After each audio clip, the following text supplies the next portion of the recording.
فك من على الكيس بقى اسطى، فك من على الكيس. هات هنا كده على جنب كده. ها فك فك.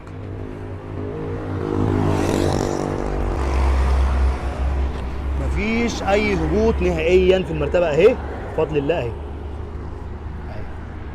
اقلبها على الوش التاني كده يا قائد. يا جماعه المرتبه هي اهي، ولا اي هبوط حتى ولا 1% اهي. الصلاه على النبي مرتبه ولا كلمه اهو. دي العربيه ايه اللي احنا طلعناها فوق المرتبه يا جماعه.